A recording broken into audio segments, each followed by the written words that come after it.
On the stage, people can introduce themselves as they start. We've got Eve to begin, then Lesley, and then Ruth. And we're going to listen to them describe the work that they're doing in creative health. And then we've got a short question and answer section.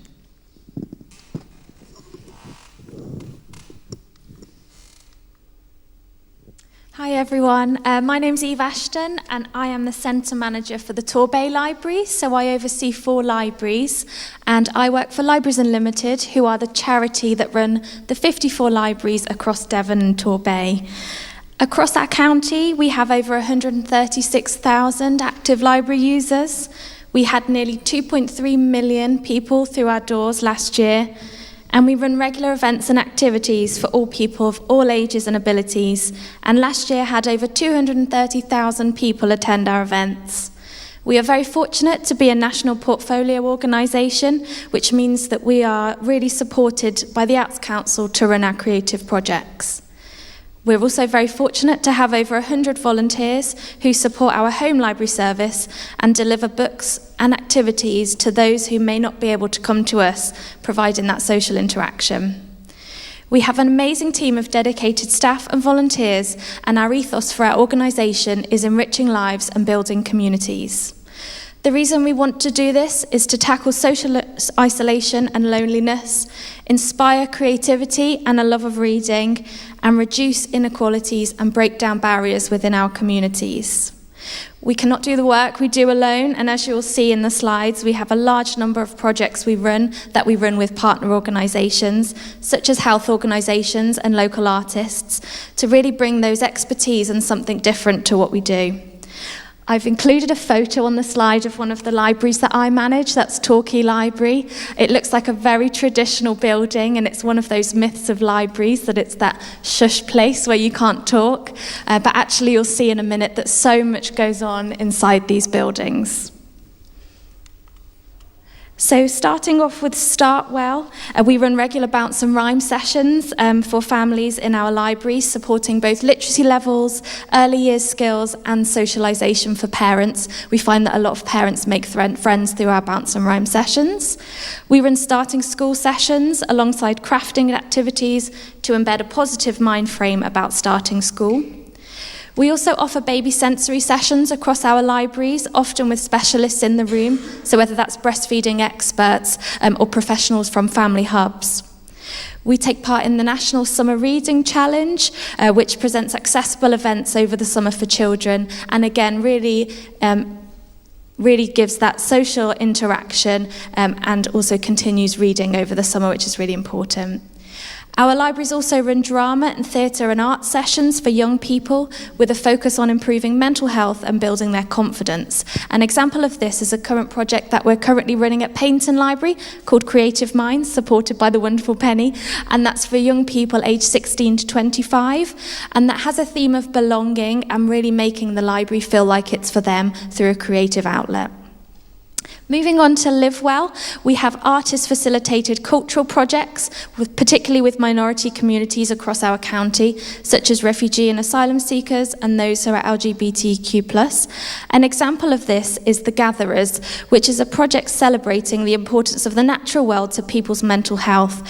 And this took place with an Afghan community, women from an Afghan community in Braunton Library, in partnership with Honeyscribe, who deliver educational workshop with the role of bees. Another example of this is Good Evening, We Are From Ukraine, which was a travelling photo exhibition from a Ukrainian photographer which toured several of our libraries, really making those people within our communities feel as if they belong, feel as if they're seen. We also run a lot of literature events which are linked with Wellbeing. For example, coming up at Exeter Library soon, we have a poems and yoga session.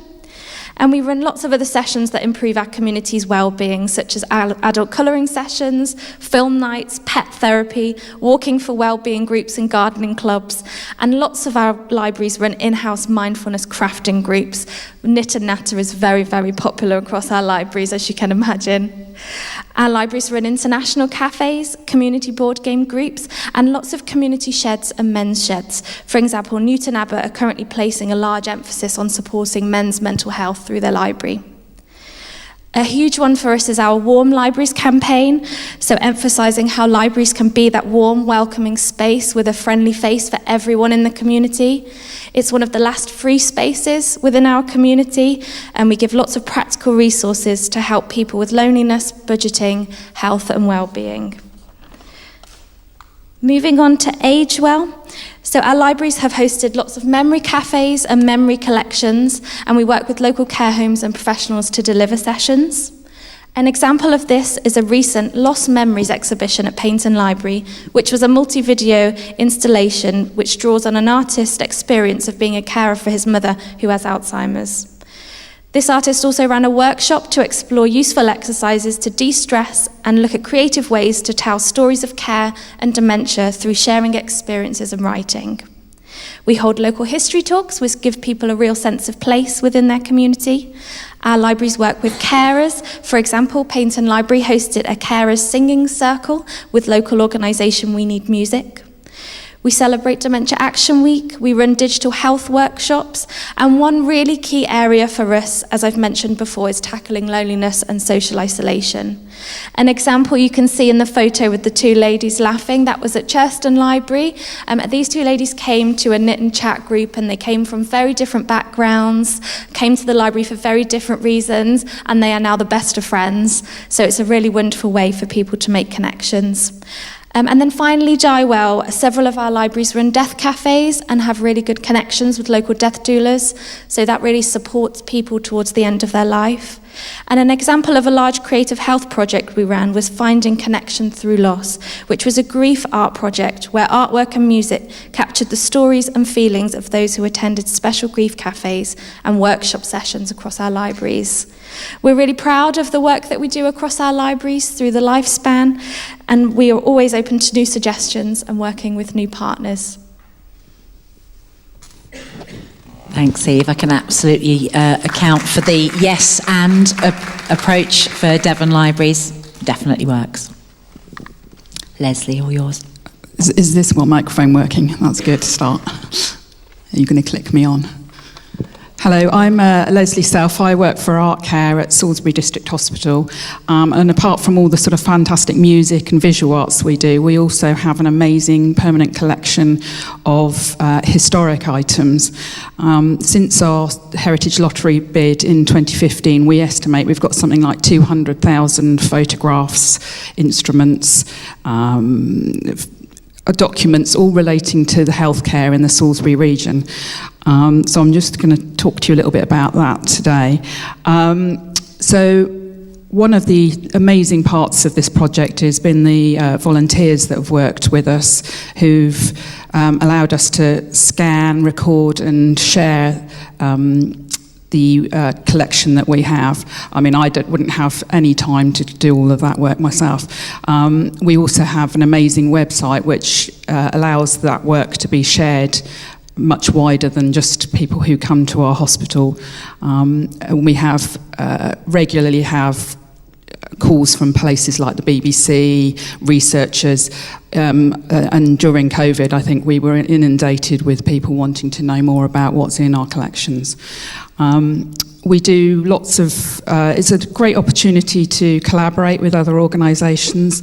I think I've put on there, at the moment we're specifically working with Southampton University, funded by the British Science Association, and we're doing a health inequalities project all about bone health, and that's using the items in our collection to open those discussions with people about their, either with staff. So we've worked with the radiology department, who've had a fantastic time looking at an Egyptian mummy in our collection. And we've also working with community groups to know more about their skeletal health. We don't have a museum as such at the hospital, so we have things like displays in our lifts. If you go up and down in the lifts, each one has different, I don't know if it's on the pictured on there. Oh, it's on the next slide, sorry. But if you go up and down in the lifts, you can read all about our history collection, and the lifts are very slow in the hospital, so you have plenty of time to know more about our history. But we also have recently taken over what we call the Culture Club, and that's a place where we have history displays. Our researchers can go there, volunteers can work in there, and we can also do events. Another asset that's possibly not listed on there is actually the organisation that we work in. They've, if not tolerated us for 30 years, they've certainly were open to our ideas of what we wanted to do in the hospital, and funded the work that ArtCare has been doing. Uses, yes. So the collection itself has been amazing. It's really useful for going to events and talks. It's really about having a conversation starter with people. If you want to have a particularly difficult conversation, you don't just go in and sort of open with that. So it's a way of sort of building that relationship with the people that we work with.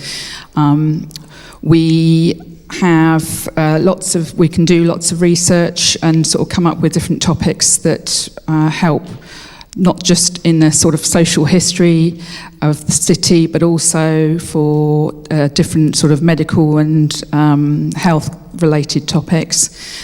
We recently did a project with Salisbury Museum all about the Common Cold Unit, and how people were involved in a massive research over a 50-year period, and looked at things like infectious diseases. We can transform spaces, so we've got things like the lifts, and we've got some really old corridors around the hospital, so we've improved the environment somewhat by having some interesting pictures and places where people can have a look at the history of our hospital site, which is an old temporary World War II building, which is still standing 80 years later. We do schools visits. We have packs and time capsules and handling boxes that can go out to people who can't come to workshops. We've recorded oral histories of people involved in the history throughout Salisbury. And have you got the last slide? Oh, no. Wrong way. Quick, I've only got 30 seconds left now. So things that they all relate back to the 5 ways of wellbeing. Thinking can be active, give from our volunteers. The history walk gets people out walking around the city and looking at things in a different way. We have drop-in sessions, which are really important for people to come in and regularly sort of build a group of sort of friends. And what else have we got up there? For my last 30 seconds, we do sort of lesson plans, and we're making things like science, history and medicine accessible to our community, so we're almost like a connection between the hospital and the community that we serve. I'll stop there, I think. Thank you, Lesley, very much.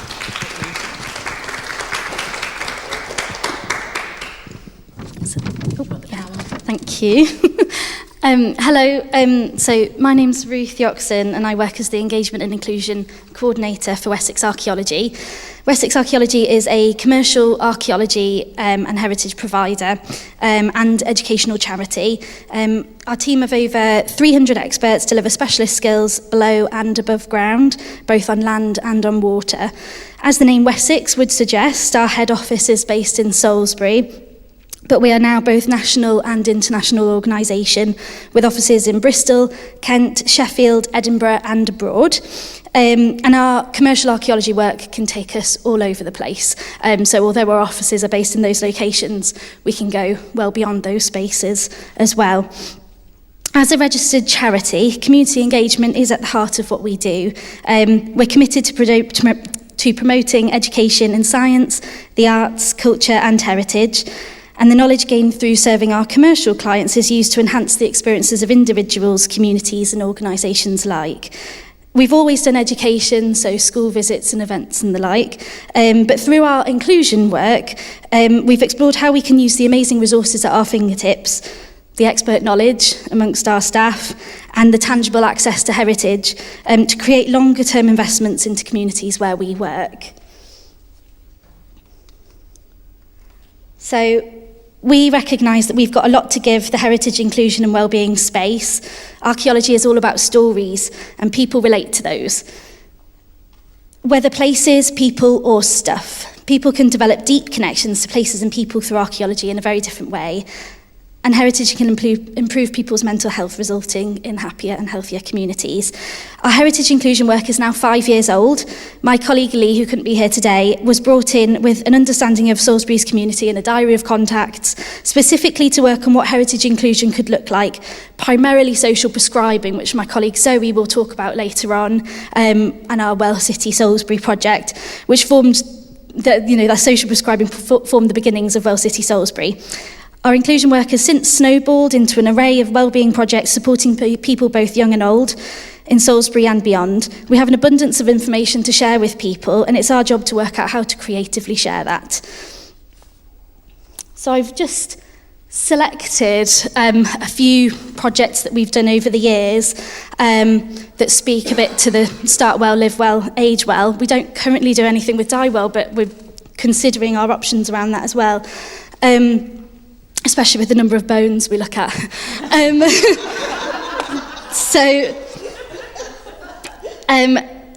Digging for Earlstoke. I've got sort of two options here, two projects here, Digging for Earlstoke and Ripple Effect, which are just examples of projects that work in unusual spaces and with unusual partners. So Digging for Earlstoke was a community project with a difference, and the people at the heart of this project were the men from HMP Earlstoke, a Category C prison in Earlstoke, Wiltshire, made possible with funding from the National Lottery Heritage Fund. It was designed to give the men taking part and the wider prison community access to archaeology. So over a year, from June 2023 to May 24, the men were taken through all the processes undertaken by our specialist staff, pre, during and post an excavation. Part of the project was about sharing the findings of the digger with the community, and as part of that, we've just installed, Lee is currently installing it, an exhibition about the project at Wiltshire Museum, which will open tomorrow and run until the 4th of November, so I would urge you to go and take a look. The project had a positive impact on the men involved and created wider ripples across the wider prison community and enabled the men to be curious and engage in new ways. The Ripple Effect is just an example of a client project that we've delivered. So it complemented and ran in parallel to the flood mitigation work that the Environment Agency were delivering in Salisbury.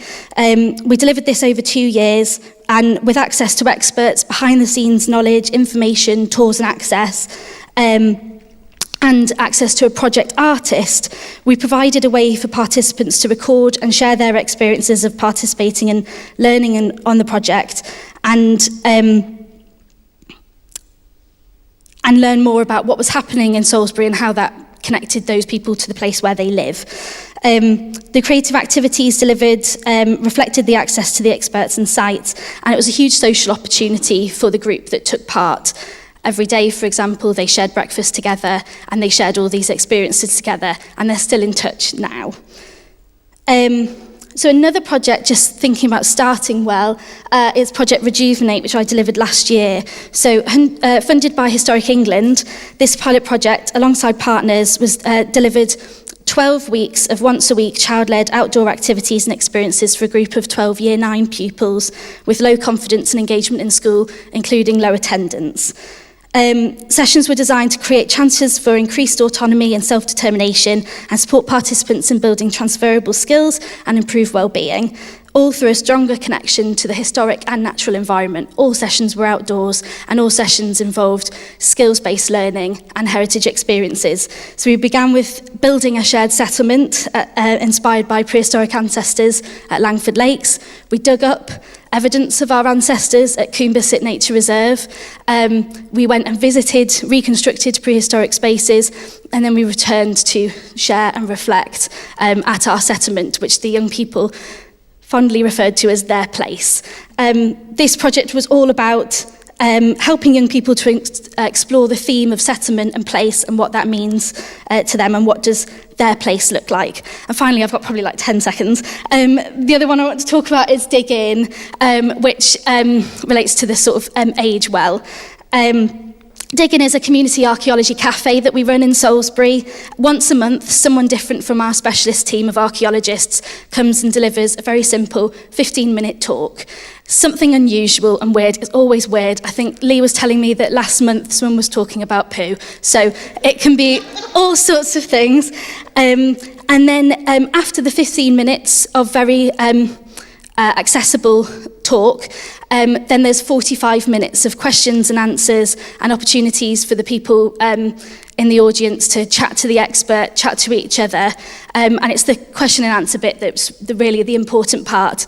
It's a short thing, it's a snippet of archaeology, but it makes a huge difference to the people that come along. It's designed to help reduce isolation and loneliness, and we've got a really big following in Salisbury for that now. So that's me. Thank you so much, Ruth. That's Lee. That's Lee. Thank you so far. So just a little reminder of the range in which, if you looked at all three programmes together, it does cover that whole life source. And the final question we've got as a panel is about aspirations, and where could you get to and what would you need? Dream big. Randomly, I've always fancied having an ambulance that drove around the countryside to take the history archives to the community. That's probably not what you're asking for here, but that's my... There are no wrong answers. And what would you need to do that? How come you're not doing it now? What's got in the way? Well, apart from the funding to pay for it, I think sometimes...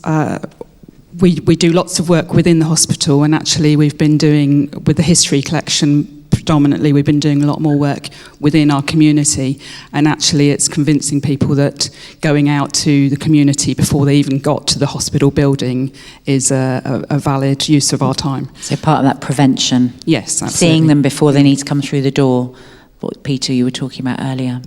Maybe Lord Darcy Ambulance, we could name it after him.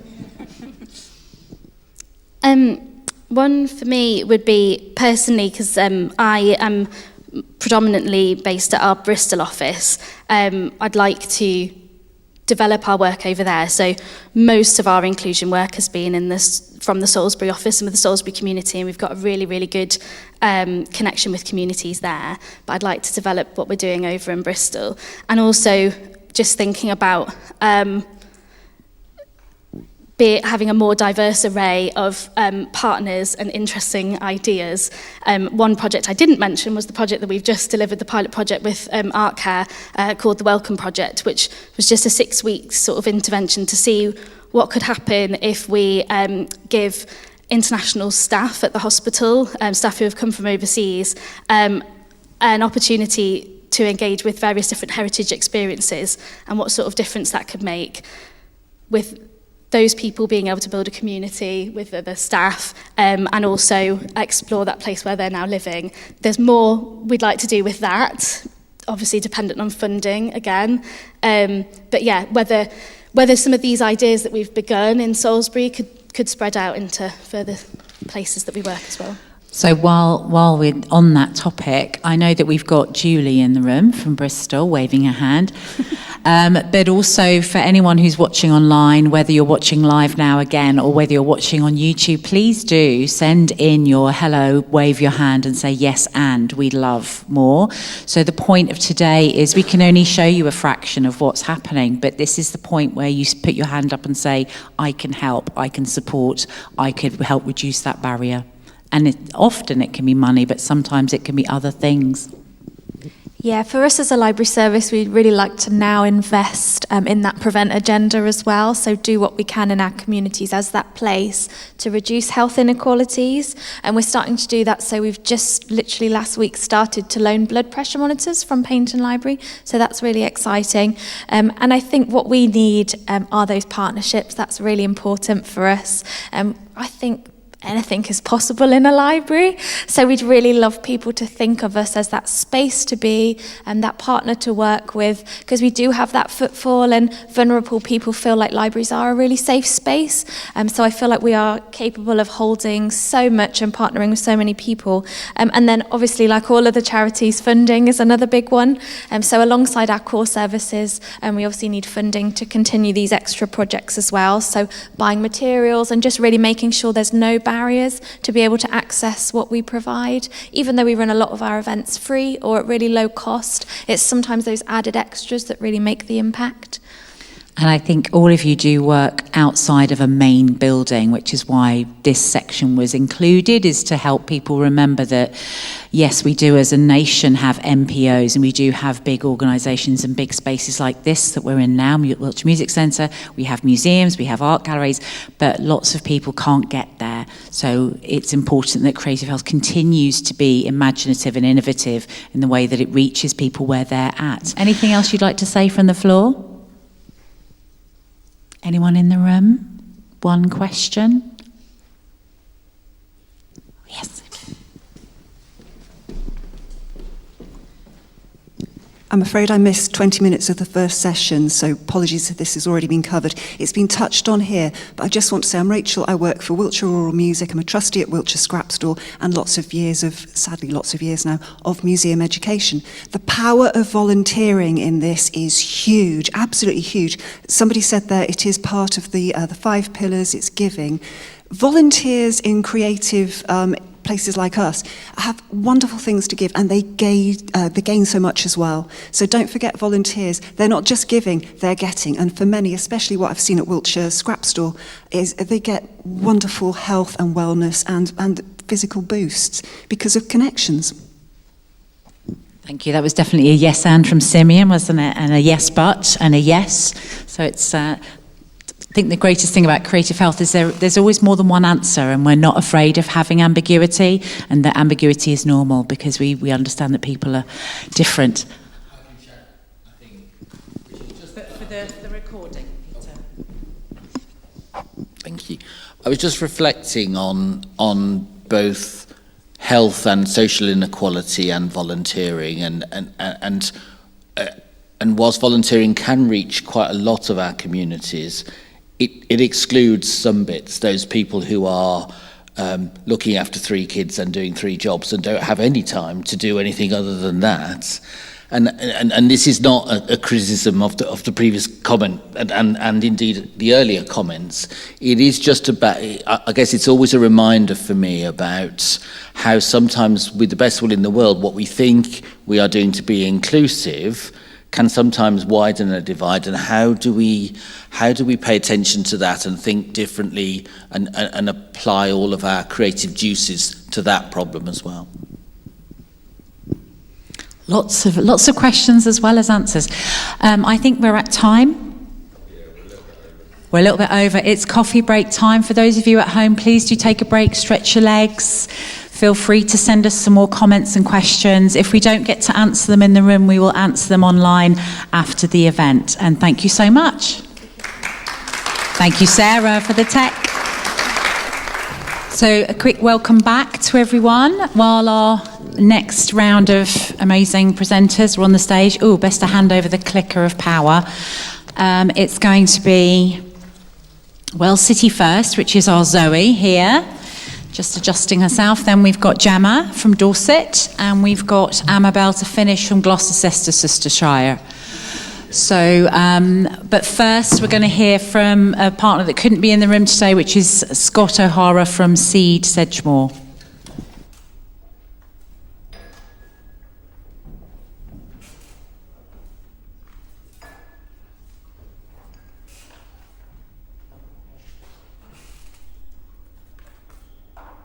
Hello, my name is Scott O'Hara, Director of Seed Sedgemoor. Apologies I couldn't be with you today, but I wanted to tell you a little bit about us and the sort of work that we do.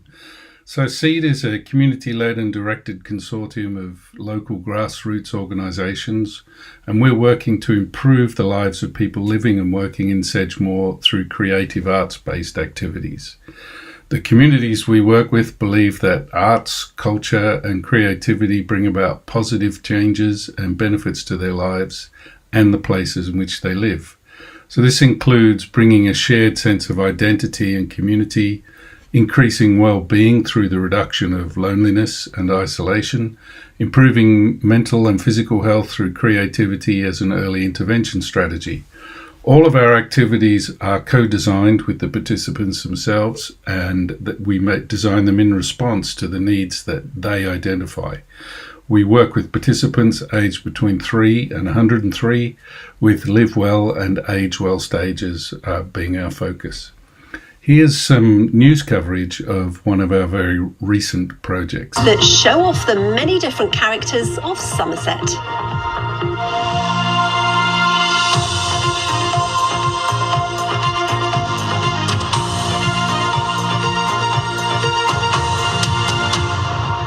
Figures have gone on display in a shopping centre in Bridgwater. It's the culmination of an arts project which has been going on for the last year and a half. Ross Pollard has popped along to see them. Tucked away in a former greengrocer's shop in Bridgwater, there are lots of people waiting to meet you. Each one of these figures has been carefully moulded by someone in Sedgemoor. They're all different shapes and colours to celebrate the diversity in the area. It's been very useful for people who experience social isolation and loneliness, particularly coming out of the COVID lockdown. A lot of people haven't been able to get back to their usual community life. Nikita is struggling to find the figure she moulded. It makes me happy, like anything to do with art, creating anything and being able to share it as well. And this one was one of the very few men that took part in it, and he fell off his roof during lockdown, and he just was expressing how he feels. You can see a little tear on his eye there, and hug. I have loved seeing what everybody has done with 500 grams of clay. Everyone's had the same amount and they've each told a different story. And I now declare the Seed Creative Pop-Up at Angel Place and the Individuality Exhibition open. Even the town's mayor made one. I'm definitely not very creative. I just kind of plugged away at trying to create something that looked like a figure. You can see she sort of looks like me. They're all so individual and beautiful, aren't they? Yeah. I feel proud to hear her say about yourself. I feel thrilled and really pleased that there's been the opportunity for that many people to have a go, and now even more people are coming to look at these. Not everyone has had an easy time making theirs, though. I stuck all the arms and legs on with cold coffee, and the result was that it blew up in the kiln. You can see how much it means to people here. And you can't tell what's been made by a professional artist and what's been made by a passerby, and it's just so thrilling. I mean, I just see the human race here. You know, we're all different and we're all similar, and it's just really inspiring. The models will remain on display, and there's plans to possibly take them on tour in the county too. Ross Pollard, BBC Points West, Bridgwater. Oh, it's great. So many people took part. So whatever stage of life people you are delivering activities for are in, creative arts can be a very effective way to achieve positive health outcomes. So if you're interested in working in rural Somerset, we'd love to hear from you to see if we can do something together. You can find out more and contact us via our website at www.seedsedgemoor.com. Thank you very much.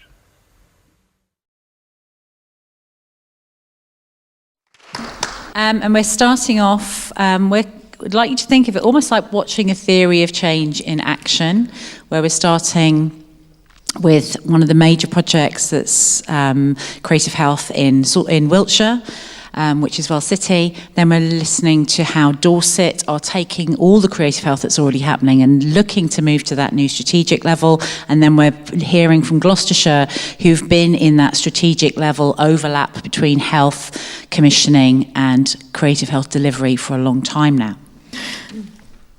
So hi everyone, my name is Zoe and I'm the project coordinator for Well City Salisbury. I've asked you. And it's a wonderful pleasure to be with you today. Next slide, please. So, Well City Salisbury is a partnership project about connection to the arts, the heritage, to the landscape, to the community and each other. Comprising of 4 partner organisations, including Wessex Archaeology, who are the lead organisation, Wiltshire Creative, ArtCare, a Salisbury District Hospital, and Salisbury Museum. And we also had guest delivery partner, Wiltshire Wildlife Trust, this year as well. So Well City Salisbury works with experts from each of the partner organisations and local artists, using the arts and creativity to support adults and young people in the city and surrounding areas to improve their mental health and well-being. The project was funded through the National Lottery Community Fund for 3 years, which has now concluded this September. Next slide, please. So the project is based on the social prescribing model, where people are referred onto their course by their GP practice, support organisation, community groups or school wellbeing team. We also welcome self-referrals to those who may potentially benefit from taking part in our courses and who may not be at that stage of having access to professional support, either through their GP, a third sector support organisation. And it's worth mentioning as well that a number of referrers prefer to encourage those they support to self-refer as a way of empowering people to take their own steps towards improving their mental health. Next slide, please. So between all of us, we have offered a minimum of 8 10-week wellbeing courses each year, with space on each course for up to 12 participants, led by a course facilitator and local artists. Courses are delivered in a variety of locations in and around the city centre and include 1 evening and online course per year. We offer opportunity to engage with the project outside the standard 8-week course model, such as art club, personal projects and placements, PPP for short, training workshops and community events.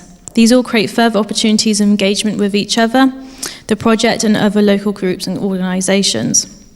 It's worth mentioning that Art Club and PPP was not on the original application, but was made in response to the needs of participants who wanted to stay connected to the project and each other outside the standard 8-week course model. This also provides further opportunity for participants to meet other artists and participants that they may not have met before on the courses that they took part in, and create further moments of social interaction and connection with each other. Next slide, please. So on the screen now, it's just a snapshot of what we have achieved through the Well City project so far. From hundreds of participants and creative workshops to exhibitions, community events and training opportunities, the number reflects the incredible engagement and the wide-reaching impact of the project. These milestones also showcase the hard work and collaboration across our partnership. Next slide, please. And finally, the slide highlights the positive outcomes from the project, including the training of 35 mental health first aiders across Salisbury and the surrounding areas, including staff from Salisbury and Wiltshire Council and referrers, creating a legacy of trained artists, facilitators and volunteers who work to the benefit of those with mental health needs in the community outside the project long after the funding has concluded. Evaluation data shows clear improvements in various parts of wellbeing, ranging from life satisfaction to resilience and emotional wellbeing. Our person-centred approach, including Art Club and PPP, in response to the needs and voice of our participants, has also fostered a strong sense of social belonging, community, and positively impacts participants' personal and social wellbeing. People feel connected to the people around them and their community. People are connected to the organisations around them that they may not have previously felt safe spaces for them. Participants are empowered to make positive changes for themselves and know where to seek support in the community. Several participants now volunteer at each of our partner organisations and other organisations in this local area, such as the Young Gallery at Salisbury Library. The impact is clear. People feel more connected, supported and confident in shaping their own futures. Thank you very much for listening today, and if anyone's got any questions, please grab me at lunchtime. Thank you. Getting a thumbs up from the time police there. Thumbs up from the time police. Well done, Zoe. That's not a pressure, Gemma. Please enjoy. Hi everyone, my name's Gemma Alldred. I'm based in Bournemouth in Dorset. I wear many hats, as we all do in the arts. I'm a theatre maker, a community artist and a creative health specialist by trade. But I'm working with Arts Development Company to think about how we develop a creative health strategy for Dorset. So that's what I'm going to talk to you a little bit about at the moment, because we're really in the middle of it. We're just sort of finding our feet with it. And the way that we're doing that is in partnership with NHS Dorset and also Public Health Dorset. So we're really lucky that our NHS Dorset is quite keen to develop a strategy, and in the cultural sector we've been doing a bit of work as well, so it's aligned really nicely. So this is kind of how we've got to where we are and where we might be headed. So just thinking about why we need a strategic approach. We've already touched on this a little bit this morning, but to get us out of our silos and to think about how we work well together.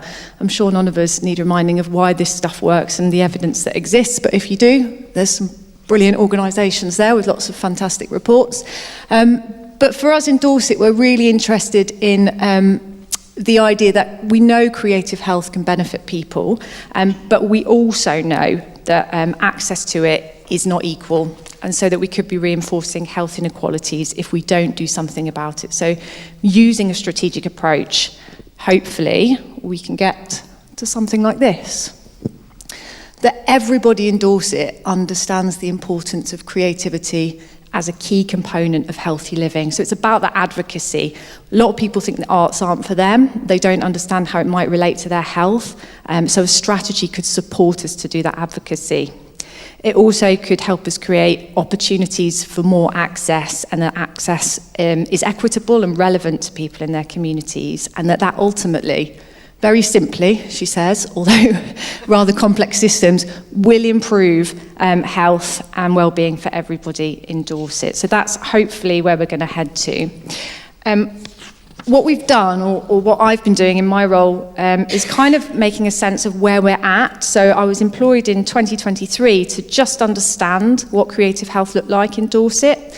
So I did a lot of research, I contacted a lot of people, a lot of creative health practitioners who work on their own or in small organisations, and just identify those kind of existing assets that also extend to the wonderful work that happens in libraries, in our outdoor spaces, as well as our cultural organisations.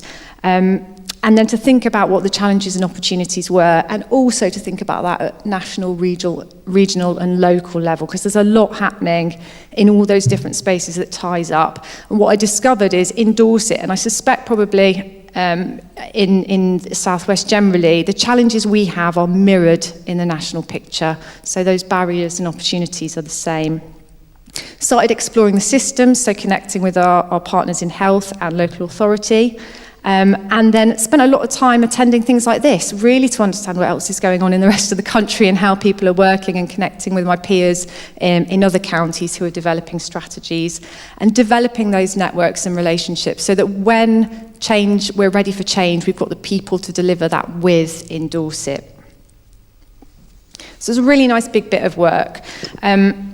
And it's led us to think about developing a creative health strategy that meets the needs of culture, NHS and public health. And I mentioned health inequalities because I think that's what we all share an aim. So creative health potentially meets that little bit that we're all working towards, although we might use different language. So culture, we've been doing this forever.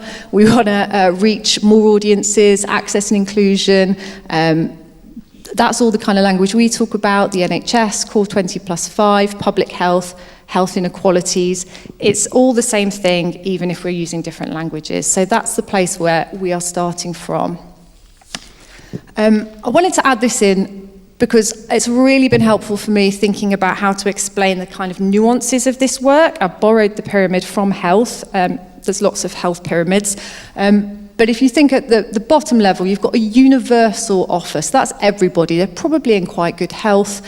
And creative health at that level might look like just visiting a museum, going to the theatre, cooking a new recipe at home, something that everyone can engage in.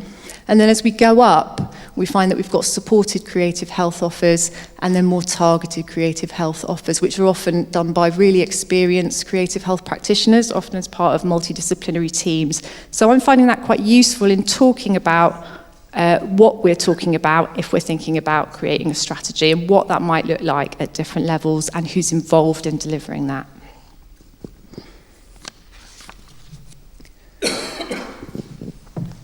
So imagine a strategy where that could lead us. It could look like collaborative leadership across health, local authority and culture sectors, that creative health is embedded as a business as usual part of the system, for health, but also for culture. I think sometimes we forget that our colleagues in culture, creative health is new to them as well, and they might need bringing along the journey with us.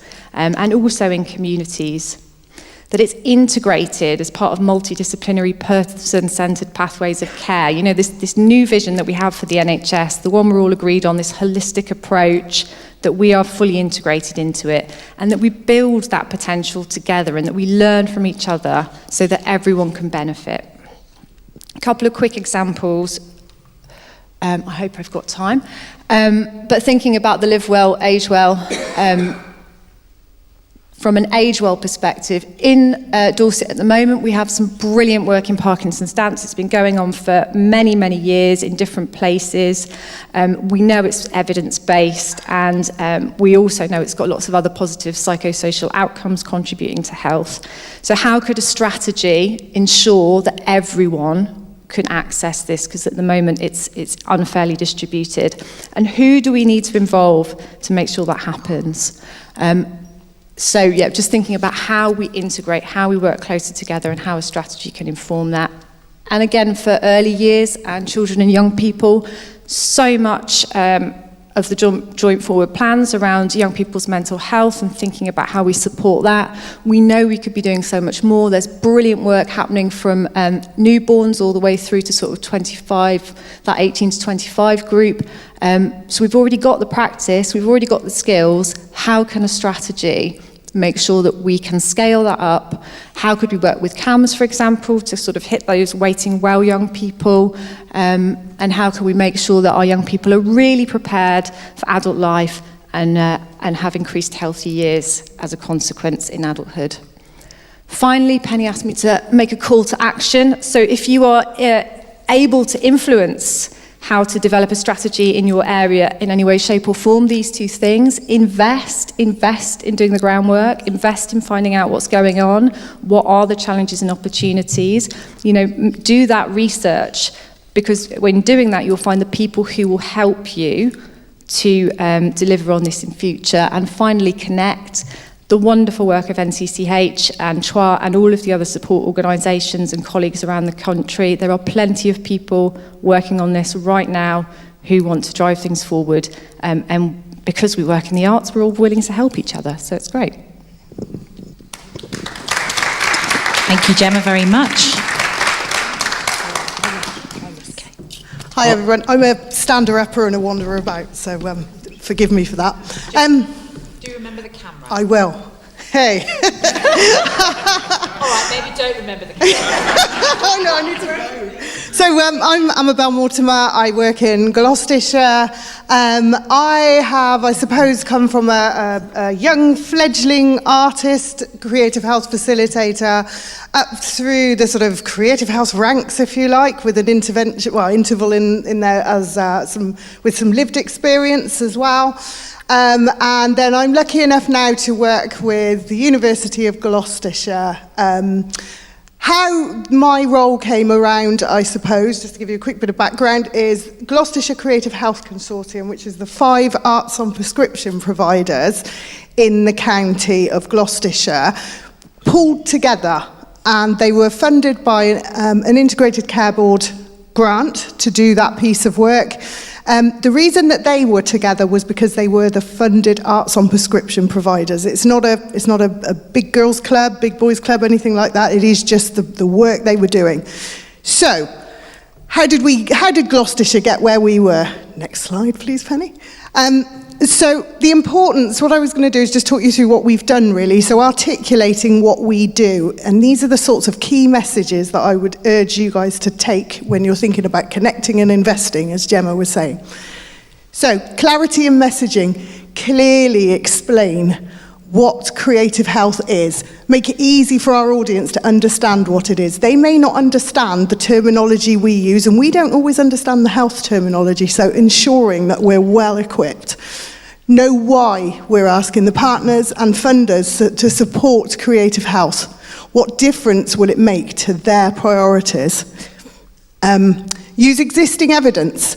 Now, there is a lot of evidence around. Sometimes you've got to scratch about to find the right stuff, but it's everywhere.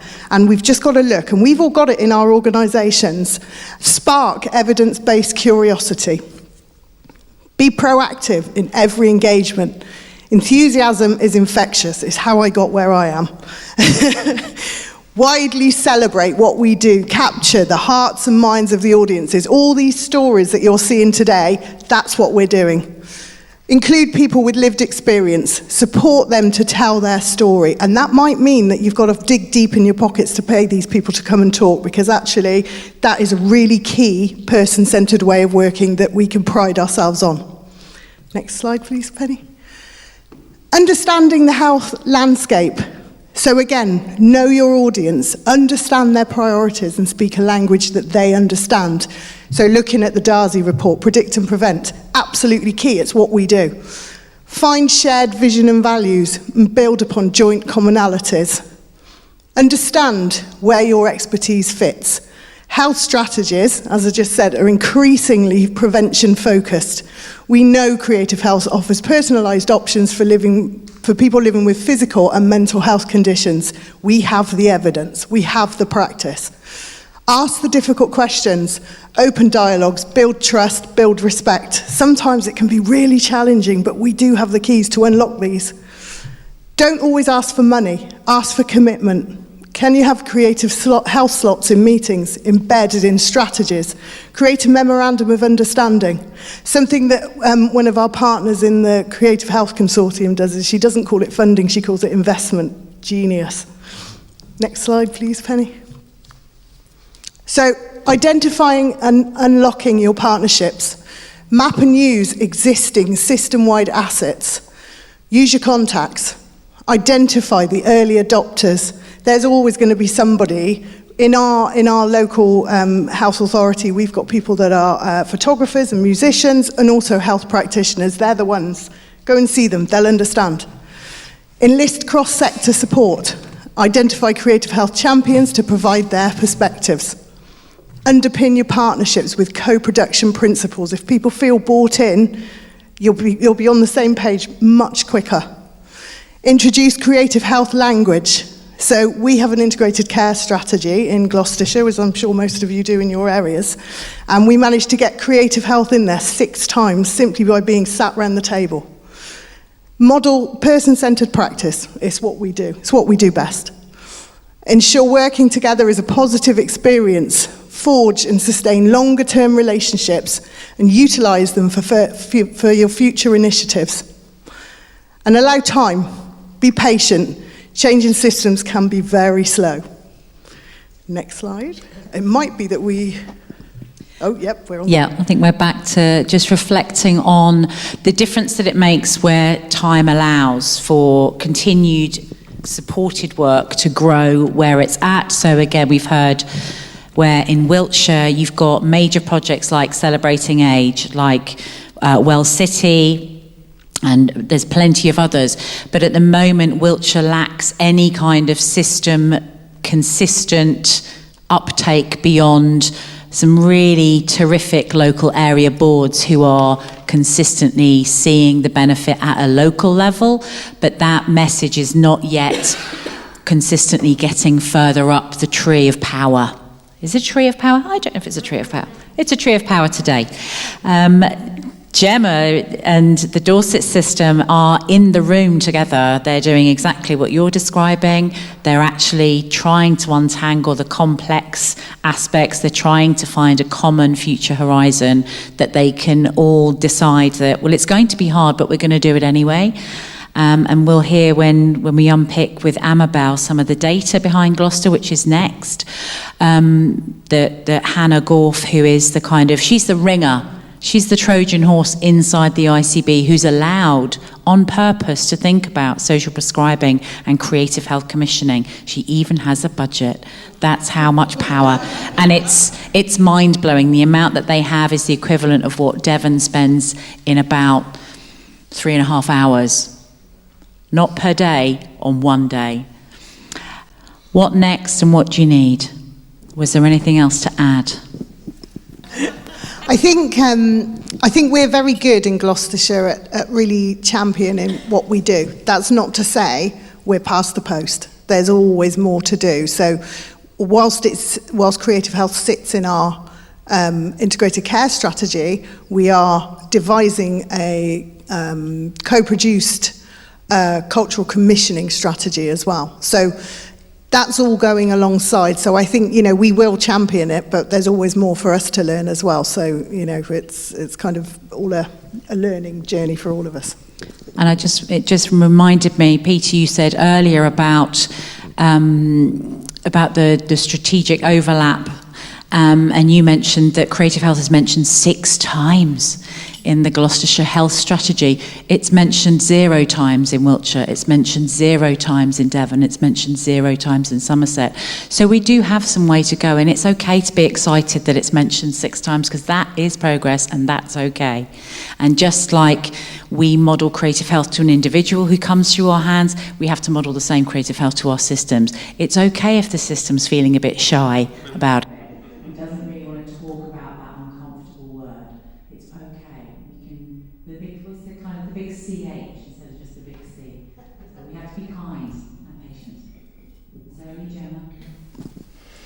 Thanks. What do we need in Dorset? I would say what we've got already is brilliant. So you mentioned creative health. We've got Ashley Boreham, who talks about creative health in so many meetings that aren't about culture, that are about health. So having that advocacy is amazing.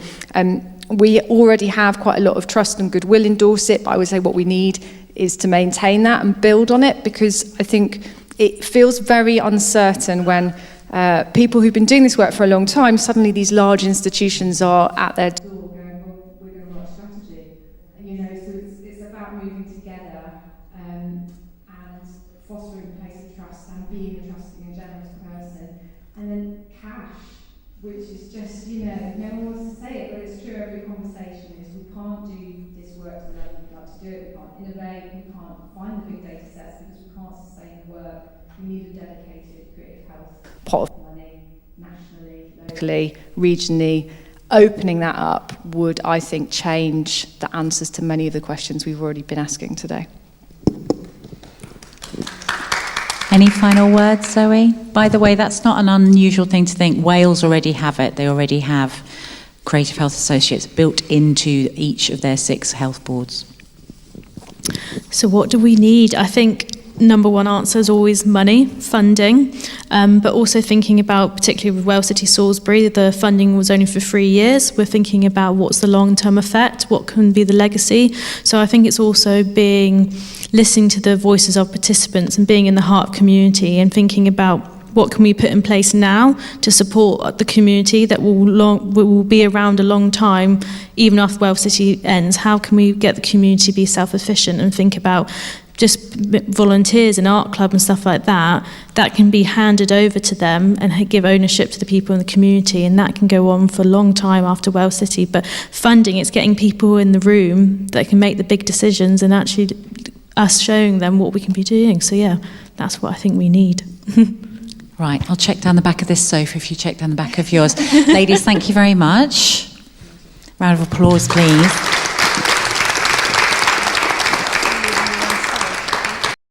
I can save us a little bit of time. I'm going to skip 2 slides because I can put them into the long read. Okay, so on the previous slide there was the mention of the snowmaker, so I'm going straight to instant things to do differently right now to make the work more visible. And that includes, on the previous slide, we mentioned a SNOMED code, which every time you step inside a room and you have some form of interaction with your primary healthcare clinician of some sort, they will be recording the data as to, did they have to refer you to X-ray? Did they have to send you off to social prescribing? Did they have to assess your cognitive ability today? That all gets inputted into the system. The system then knows time in health is spent on that. There is a SNOMED code for creative health. It's about 15 digits long, but there are placemats in the foyer with it written down for you, thanks to Kate's amazing students at the MA in Plymouth Marshon. Thank you, Kate's students. Wonderful work. And it will also be in the long read. But it just means that the next time you're telling people, here is a project, please refer people. You can also add on the bottom, for primary care, please use the SNOMED code. So you can prompt health into remembering to record they came to see you, they've been through your hands. The other things you can do straight away include, you might be halfway through something, you might be planning something, you might have just completed a workshop, you might have done an enormous PhD piece of research. Please remember, when you share it with the world, in the spare 5 minutes that you never have, please use the hashtag Creative Health. It means that when someone does, on the other side of the trench, think, keep getting stuck with this older people not turning up for their heart health problems, what else could I do differently? They might then go into named search engine and type in other ideas, creative ideas, and up will pop everything that then says Creative Health. So please remember to just state the obvious and say, this is Creative Health work. If you've got some completed work, please do have a look at the NCCH Creative Health Toolkit. It is an online website that's designed for systems to look at, systems like Dorset, systems like Gloucestershire, systems like Devon and Wiltshire, who haven't got as far as the others yet. You can go on there and see the prompts, the calls to action, the ideas, and a lovely selection of case studies. You can get your work into those case studies, so please do feel free to think about sharing beyond your own borders. Don't keep the good stuff to yourself, let the rest of us catch up too. Every healthcare system in England has a healthcare library resource of some sort, and they have now agreed to give us our own W code. So when you're publishing your report, you're publishing your research, you can also add to the bottom of that, for healthcare libraries, W592. It means that your piece of work can eventually end up on that, albeit digital shelf or physical shelf. You can also send it to me, because I'm sending our healthcare library and anyone else who will listen a little reading list of what to catch up on and what to suggest to people. So again, making it visible, making this argument about where's the evidence, like there's literally a library shelf full of evidence now. There's an official W code for libraries in health. And then Joy app. So in Wiltshire, there are some organisations who are telling the public about, here's all our wellbeing activities, and the public can find where that is. But what they're not doing is the same as in Devon, where all of that work is listed, but the Devon health system pays to look at the data that follows that. So it's an alternative to SNOMED, or it's as well as SNOMED, and it shows that the point of referral then ends up that person turning up, and then the data comes back, and it's this lovely kind of virtuous loop. It'll be very similar to what we hear from Gloucester, who had to build their own because Joy wasn't there. There are other alternatives, but I just thought I wanted to show that there is a couple of systems doing that in the Southwest. You don't have to pay to list your events. So even if you're at the moment you're just using it to tell people, come through our door, we've got you. So Hannah would have been in the room with us, and she has got a part of, there's 15 minutes of her telling you in great detail about how they set up their amazing data dashboard, and she's very passionate about it. And if we could see the next slide, please. I'm going to hand over to Amabel at that point, because this is the one that you pointed out to me. This is what Hannah tells you is her mantra as she works, is that arts plus health is need to have, not a nice to have. Amabel, I'll shut up. It's all yours. Are you able to put up my data slide? There it is, as if by magic. So Hannah and I work very closely together, and we have done for a number of years. Data, probably, as Penny said, can frighten people, it can bore people, people can, often it's a frustration, I think, when people are, having worked with groups of creative health facilitators.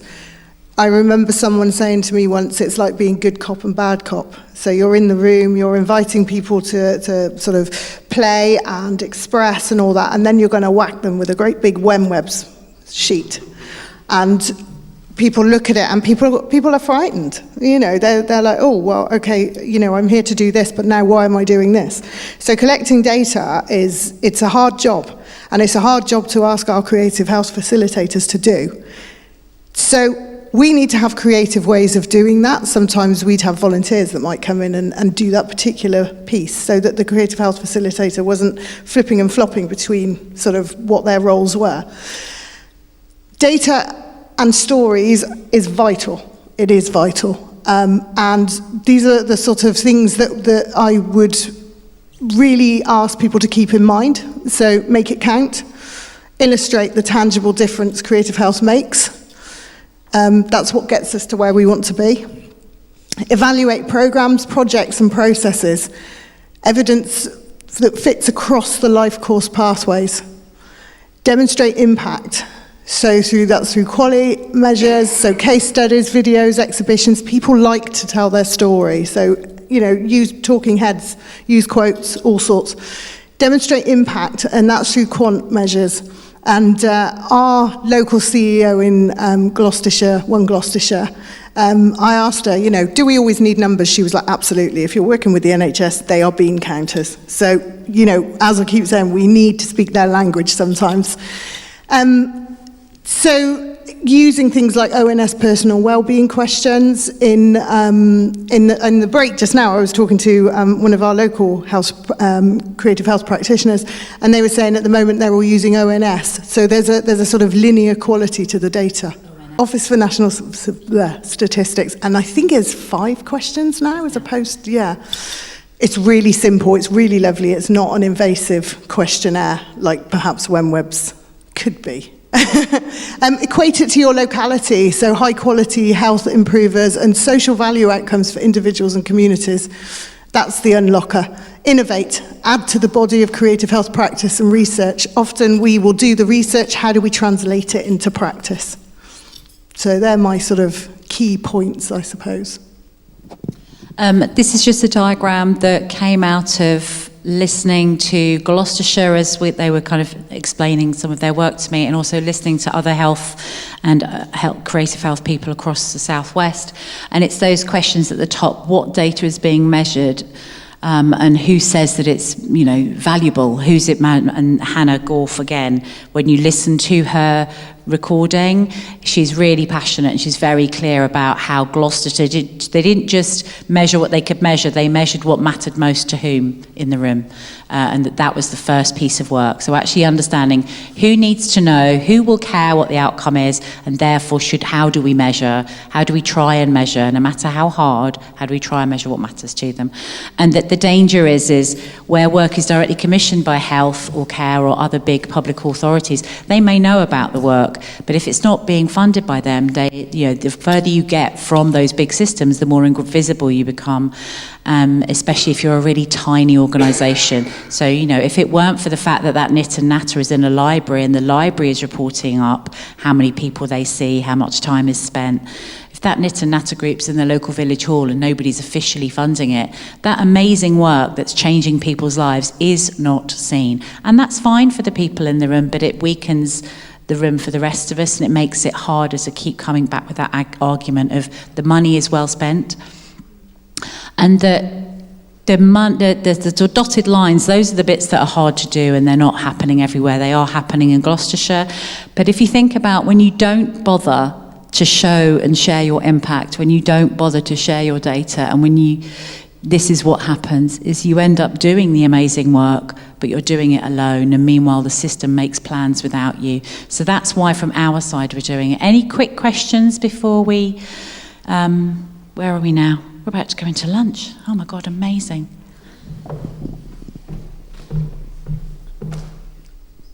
Thank you. It just struck me, I'm trying to sit here thinking, what are the things about all of this that turn me off if I'm sitting there as a grey bean counter? And I think one of the things that strikes me is the funding model, and the very ethos of creative arts means it's quite hard to say this didn't work and this wasn't very good. And of course, when we're thinking about, again, most people, I guess, in that health world will come from a very scientific approach to, we experiment, we do more of what we think works, and we do less of what we think doesn't work. And what would be your approach to being really honest about what doesn't work. Might be still valuing the work that was done, but valuing it because it failed rather than because it succeeded. So I would possibly counter that. Gloucestershire wrote a COVID report. It was a COVID impact report, and it was with the 5 providers, and there's actually a section on there, who didn't we reach? So I think it's about that honesty. So it might not necessarily be what didn't work, because nothing didn't work, to be honest. Everything was on the table.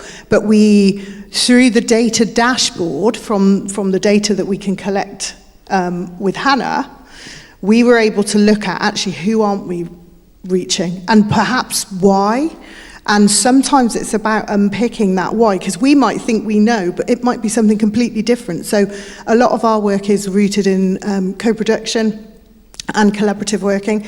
So actually it's for us to go out and go to the communities. Don't expect them to come to us. We go out there and we speak to people, you know, what works or what didn't work? Why are we missing these people? So I think with creative health there's something, we're quite brave, I think. And I think that bravery bit was the bit that I was coming to, which is being brave to contribute your data whether or not it achieved what you thought it would achieve, because it adds to that body of how do we move towards what has more impact and what is more effective, and therefore becomes more credible. Absolutely, I completely agree. I think if we share what didn't work, it saves everyone else falling in the same pitfall as well. So, and the principles of research are that you should share what works and what fails, but you should understand why. Kate? And then I think we'll go, we had one on the front row, and I think we'll stop for lunch at that point so that we don't run late. We have a hard stop this afternoon. We have to hand this auditorium back at just after 3, so I want to try and get us back on track. Could I just name a tricky thing that hasn't been mentioned and just seek any responses about it, which is about ethics approval? Speaking as a person who works in higher education, doing my PhD, for example, I was put off even attempting to get NHS ethics approval and just told don't try, even though you're here for 3 years. And I think that there's certainly maybe a rhetoric or a mythology, but perhaps just a reality that to seek ethics approval working in NHS contexts is almost an impossibility, particularly for early career researchers and not those with the huge big powerhouses behind them. And of course our higher education sector within the Southwest we don't have the same number of universities that other sections of the country have, and we can be quite split up and not necessarily have, and there's obviously a crisis of funding in higher education at the moment. So I was just thinking a little bit about even just jumping through the hoops of research ethics at an institutional level, that can be something that's a real challenge to those of us who are practitioners and also academics who would love to support the the need for more research and evidence. Can I comment on that one? Please. Kate, absolutely, I hear you. We are in Gloucestershire at the moment. We've just commissioned 10 dementia films, and we've had to do exactly that. So we've had to get ethical approval from our university, but we also worked very closely with our house partners. So that was somebody who works on the ground with dementia. It was people that were looking at the sort of policy processes as well. It's taken us probably best part of 2.5 months. We've just been told it's an exemplar piece of work. So that was fabulous. But yes, ethics is a hoop to jump through. Very much so. I have a counter to that, but yes, front row. Oh, hello. Briefly, because I work in music education, so we might touch on this after lunch, but I just wondered if there were any kind of links with those existing structures, because I work alongside Gemma in Dorset, and I think why we're so excited is we can really see the synergy with, you know, basically the other bean counters, because that's just how everyone rolls, schools, data. I'm just so struck by so many of the conversations around creative health practitioners are conversations that the music education sector has been having for like 10 years around inclusive music leaders. And so I just feel like there's so much synergy, and I just wondered in Gloucestershire, has there been much joining up with those other infrastructures? Very much so. And I think Hannah and I, it's quite funny, when we talk, I'll always say, well, we're really lucky that we've got a seat around the table, and Hannah will counter that with saying, actually, we've worked really hard. And I think for us, across Gloucestershire, a lot of our creative health practitioners or facilitators are actually in the room with policymakers, change makers. So there's something about the coal face sort of meeting with the policy changers, if you like. So we're not hugely hierarchical, I think. So it's not to say it's always easy. It's really not. You know, it's really, we've worked really hard. We've had setbacks. We've had challenges. But I think having, you know, we were talking about the hearts and minds work, and I think you're right. I think, you know, we've been having these conversations for years, but something's unlocking, and I wonder whether it was the APPG report. Sorry, Penny, using acronyms again. And I think the National Centre for Creative Health giving us sort of a really strong push from behind has enabled creative health, arts, culture, music, all of those sort of demographics to be around the table with absolute credence. I think we were before, but I think there's something about the trust that sort of, that space, that lens that it harbours. I think that might not have answered your question. But. And just a little closing thought, because I think one of the reasons I'm so excited in Dorset is that it feels like there is already really strong partnerships at the local level between education, the NHS, the community, various, you know, VCS, but voluntary organisations. And it does feel like we're going to be able to really have that push for change. And I think technically this is my first day as the hub manager for the new Somerset and Dorset Music Hub, and I'm here. So hopefully that's a signal that there is, you know, we think this work is important and it really could unlock an awful lot. But I'll shut up now. Thanks so much, everybody. And Kate, my answer to your question about ethics is that would ethics be as hard if the NHS would give up some of the power over who owns their medical notes and give it back to the people whose actual medical notes it is? That was just where my brain goes with that. And on that note, let's go and enjoy a lunch break, a stretch of legs, another chat with each other. Thank you for everyone online. Again, go and tend to yourselves, and we'll see you back here promptly. Prepared to start at 1:15, please. That gives us a shorter lunch, but I'd like to get us on time. Thank you so much.